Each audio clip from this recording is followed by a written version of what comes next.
Yes, good morning to all the students of class 7 in science, chapter 12 reproduction in plants.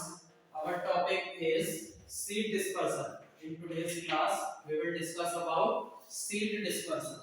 Okay, dispersal को हम क्या कहते हैं students Hindi में? dispersal का मतलब होता है बिखराव. dispersal को हम कहते हैं बिखराव.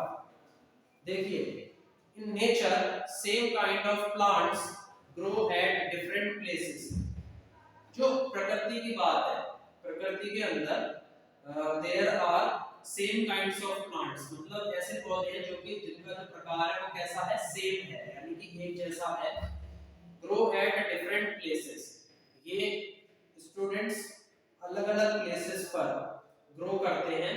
And this happens because seeds are dispersed to different places. और ऐसा इसलिए होता है क्योंकि ये जो बीज होते हैं इनका जो बिखराव होता है वो अलग अलग जगह पर होता है.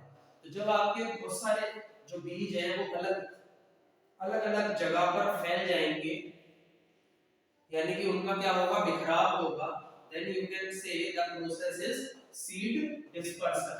Okay, sometimes after a walk through a forest or a field or a park, you may have found seeds or fruits sticking to your clothes. देखिए, कभी कभी जब आप चलते हैं, वॉकिंग करते हैं थ्रू अ फॉरेस्ट, आप जंगल की तरफ जाते हैं या फिर आप फील्ड की तरफ जा रहे हैं या फिर आप पार्क की तरफ जा रहे हैं, you may have found seeds or fruits sticking to your clothes. तो आप ये देखते हैं, ये खोज पाते हैं कि जो आपके बीज है या फिर आपका जो फ्रूट है, जो फल है, वो आपके कपड़ों पर क्या हो जाते हैं, स्टिक हो जाते हैं. स्टिकिंग का मतलब क्या है, चिपकना, स्टिकिंग.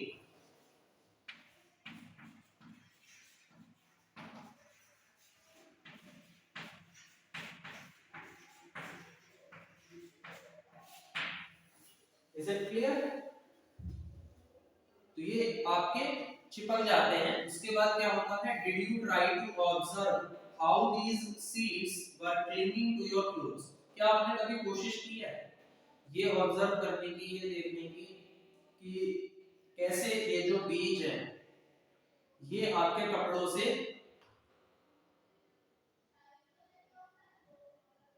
ये आपके कपड़ों पर कैसे पकड़ बनाते हैं. क्लिंगिंग एक वर्ड यूज हुआ है यहाँ, क्लिंगिंग. तो इसका आंसर हम आगे देखेंगे चैप्टर में. तो क्लिंगिंग का मतलब क्या है स्टूडेंट्स,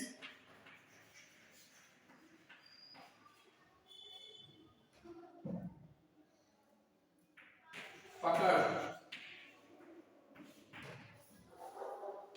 तो कभी आपने कोशिश की है ये ऑब्जर्व करने की, ये देखने की कैसे ये जो बीज है ये कपड़ों पर, आपके कपड़ों पर पकड़ बनाते हैं. What do you think will happen if all seeds of a plant were to fall at the same place and grow there? What do you think? आप क्या सोचते हैं कि क्या होगा अगर सभी बीज पौधे के अगर एक ही जगह पर गिर जाएंगे तो तब क्या होगा? कभी आपने सोचा है? एंड ग्रो देयर, और वहीं पर वो क्या हो जाएंगे, ग्रो कर जाएंगे, उनकी उत्पत्ति हो जाएगी. तो इस चीज के बारे में स्टूडेंट्स आपने कभी सोचा है? There would be severe competition for sunlight, water, minerals and space. कुछ सीवियर कंपटीशन होता है स्टूडेंट्स, किस किस का? For sunlight, water, minerals and space. Okay, sunlight में, वाटर में, मिनरल्स में और स्पेस में.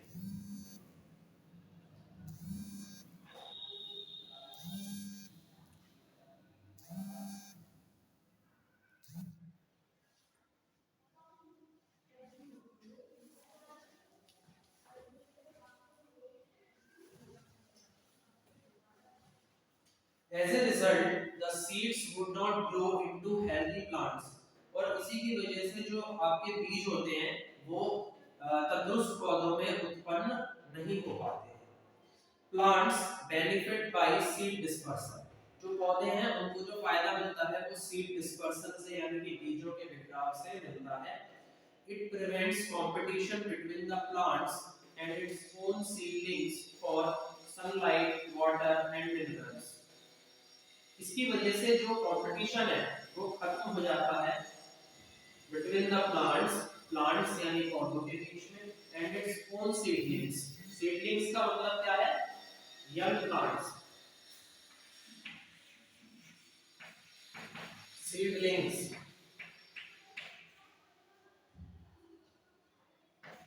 यानी कि young plants तो जो यंग प्लांट्स होते हैं और जो प्लांट्स होते हैं उनके बीच में जो कंपटीशन है वो क्या हो जाता है रुक जाता है for sunlight water and minerals sunlight यानी कि जो सूर्य की किरणें हैं उनके लिए वाटर एंड मिनरल्स पानी और खनिज पदार्थ इन दोनों को पाने के लिए जो कंपटीशन इन लोगों के बीच में बना रहता है वो खत्म हो जाता है इस कौन से प्रोसेस से सीड डिस्पर्सन के प्रोसेस से it also enables the plants to invade new habitats for wider distribution इसकी वजह से ऐसा भी होता है स्टूडेंट्स की जो प्लांट्स होते हैं जो पौधे होते हैं वो जो उनके नए हैबिटेट्स हैं उनमें क्या करते हैं आक्रमण करते हैं फॉर वाइडर डिस्ट्रीब्यूशन और इसकी वजह से जो डिस्ट्रीब्यूशन है वो थोड़ा सा वाइडर यानी कि थोड़ा सा जो चौड़ा है वो हो जाता है इन्वेड का मतलब क्या आ जाएगा इन्वेड का मतलब आएगा आक्रमण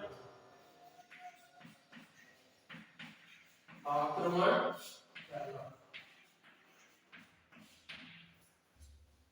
आगे देखिए seeds and fruits of plants are carried away by wind water and animals अब क्वेश्चन क्या आता है क्या राइज होता है यहाँ से कि आखिर ऐसे कौन कौन से एजेंट्स हैं जो इन बीजों को इन फ्रूट्स को जो पौधों के अंदर होते हैं इनको कौन ले जाता है अपने साथ तो डिफरेंट एजेंट्स के आपको नेम्स यहाँ बुक में गिवन है विंड वाटर एंड एनिमल्स कौन कौन इसके लिए जिम्मेदार रहेगा इनको ले जाने के लिए एक तो विंड एक वाटर और एक animals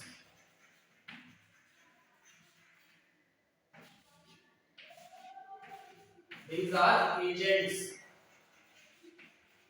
of dispersal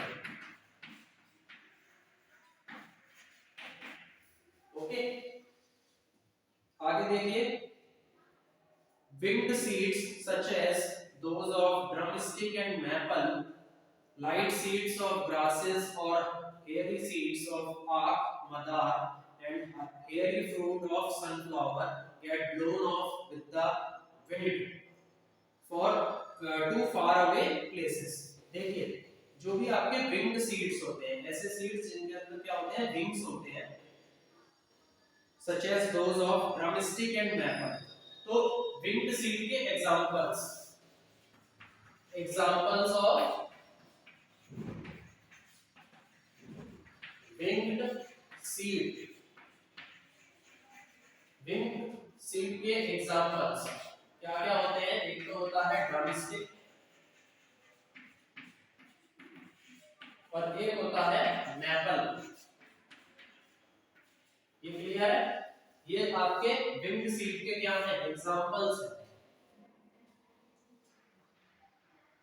and light seeds of grasses or hairy seeds of aak madar आपने सुना है ना आक का जो पौधा है उसको मदार भी कहते हैं and hairy fruit of sunflower get blown off with the wind to far away places इसको जो विंड है वो अपने साथ बहा के ले जाती है इन बीजों को और थोड़ा दूर दूर ले जाती है Some seeds are dispersed by water कुछ ऐसे बीज होते हैं जो पानी से भी डिस्पर्स्ड होते हैं तो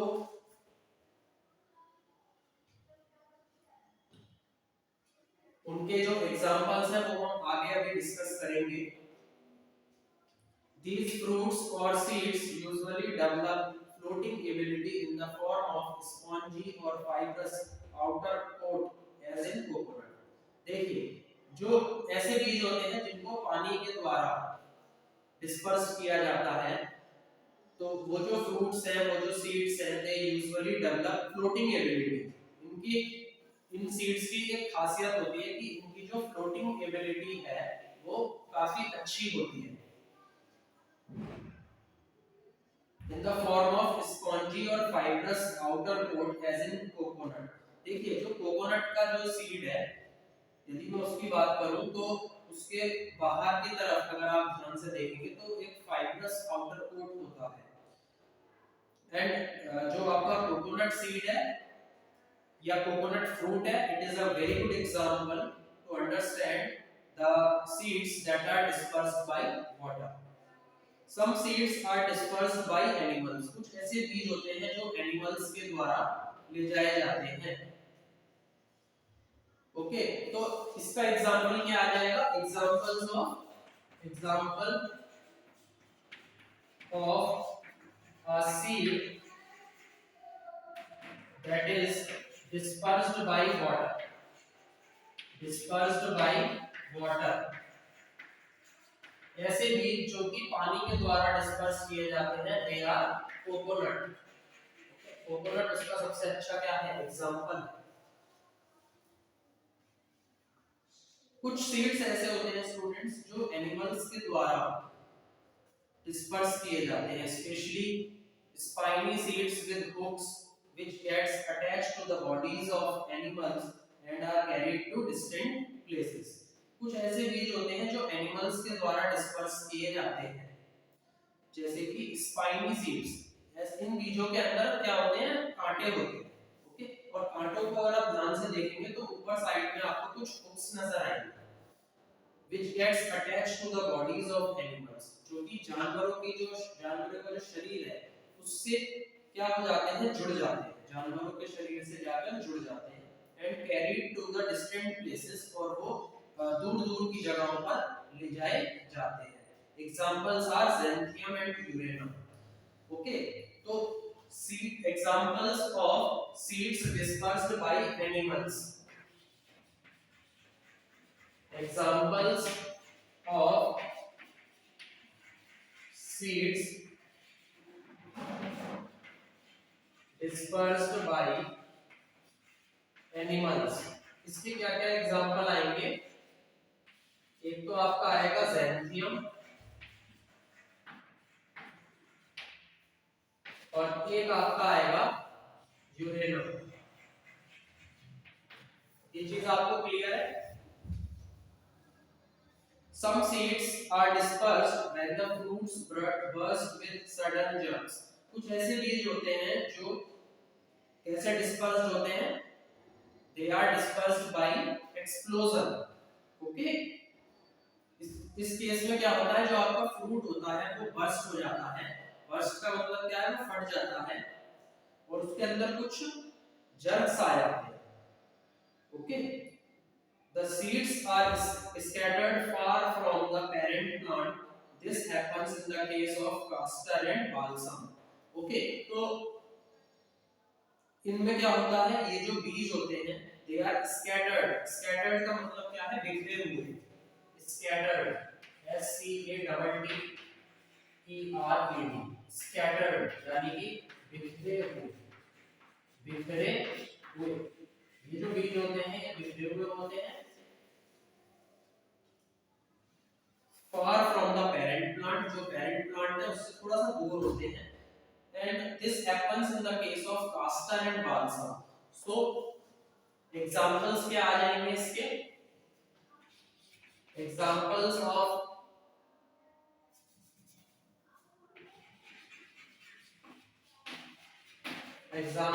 of seeds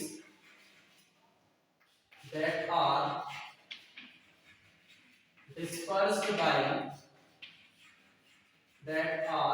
dispersed by explosion। ऐसे बीज जो कि एक्सप्लोजन की वजह से क्या होते हैं? डिस्पर्स होते हैं। उनके एग्जांपल क्या आएंगे? एक तो आपका आएगा बाल्सम और एक आपका आ जाएगा caster.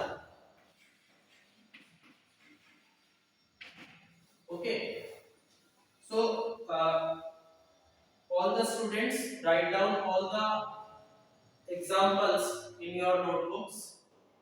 Write all the difficult words, underline them properly in your book and write their meanings clearly. Okay, so dispersal की अगर मैं बात करूं, सीड डिस्पर्सल की बात करूं, तो हमारा ये 4 टाइप्स का होता है। ओके, तो लास्ट में एक फ्लो चार्ट बना करके फिर मैं वीडियो एंड करूंगा, तो आप वो फ्लो चार्ट भी ड्रॉ कर लीजिए।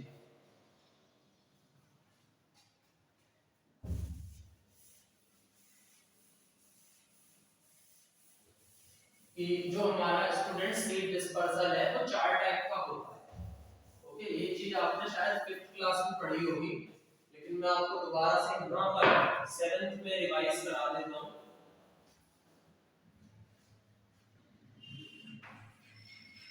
सीड डिस्पर्सल इस तरीके से लिख लीजिएगा और इसका एक फ्लो चार्ट बनेगा। सबसे पहला आता है dispersal by wind, dispersal by wind. इसके बाद अगला है dispersal by water,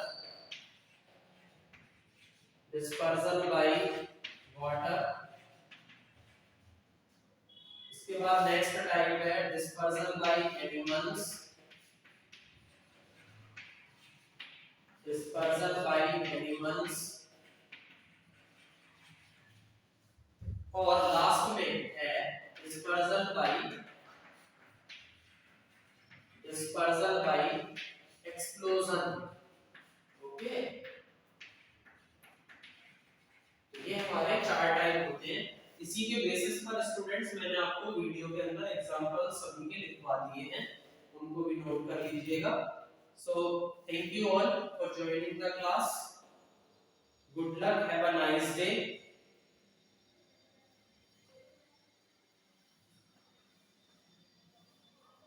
Please like, share and subscribe my video. Thank you all.